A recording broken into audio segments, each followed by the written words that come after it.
Hi, I'm Sarah. There's something so special about first dates. I guess everyone gets worried before they happen. Personally, I took it way too seriously and had the worst first date anyone could imagine. I don't know how it happened, but I missed the first date bus when I was in my early teens. In addition to school, I've always been in a lot of activities, like music, archery, and fencing, so I literally had no time for dating. Archery and fencing seem like they would be good hobbies to meet a guy, right? But not in my case. I was in a girl-only class for fencing, and the archery club had only 2 boys, both of which were much younger than me. It looked like statistics was playing a bad joke on me. I even tried approaching guys at school, but I was too shy to show off like other girls. So, all the normal guys were quickly occupied. But, you guessed it, not by me. Compared to me, Sheila, my close friend, was a real expert in dating. She analyzed my case and suggested going on a blind date to kickstart my new social life. After a brief chat using a dating app, we scheduled a date for the next week with someone named Sean. Sheila had done this numerous times, so she gave me detailed instructions on how to act.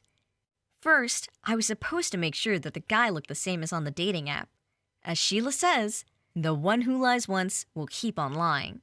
Then, I was supposed to keep my distance to let him know that I was interested in a long-term relationship.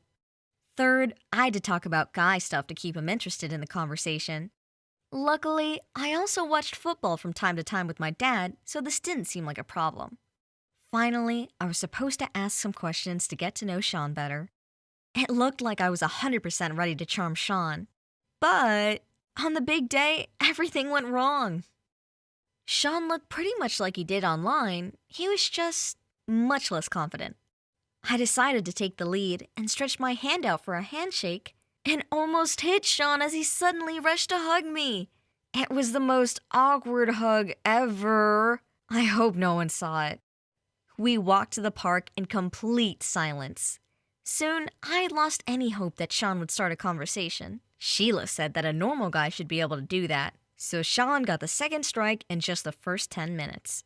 I asked how Sean felt about a recent football game. His answer surprised me a lot. Sean said he didn't like to discuss stuff like that. Why don't we discuss something more romantic, like the Mortal Instruments? Seriously, if Sheila were there, she would give Sean the third and biggest strike. I have nothing against the Mortal Instruments or Twilight or anything like that. It just seemed like a girly book for a guy to be reading. So I dropped the topic before it went too far. Silence fell between us again. I was becoming more and more confident in the fact that my first date was about to fail. But this was just the beginning. I gave Sean a final chance to make up for everything and asked about his hobbies. For a moment, he looked very inspired, as if he remembered something that could possibly save the situation. He opened his backpack. Maybe he had a present for me? He looked inside, then acted like he was hiding something from me, and quickly zipped it up. I guess Sean forgot about my question, because he suddenly started bombarding me with his own. He didn't really listen to the end of my answers either, and it seemed more like an interrogation than a conversation. I was getting nervous, and Sean was approaching the 10th strike mark, after which, according to Sheila, I could leave the date without any excuses. Finally, I must have passed the interview, or maybe Sean just ran out of questions, and I started trying to figure out a good excuse to leave when he asked if we should have lunch. I said yes, with pretty much no enthusiasm. By the time we got to the pizza place, my unfortunate boyfriend for the day had become very pale. A nice interior and a tasty smell had me believing that some pizza might be able to save my first date from being that bad. They served us our order, and Sean didn't touch the food. He was so pale that he was almost green. "Are you okay?" I asked. With a smile, Sean assured that he was fine and went to the bathroom. I waited, but then I started eating slowly. Very slowly. And I finished my pizza, but Sean still hadn't returned from the bathroom. No way, I thought. Sean couldn't have just left me with an unpaid bill.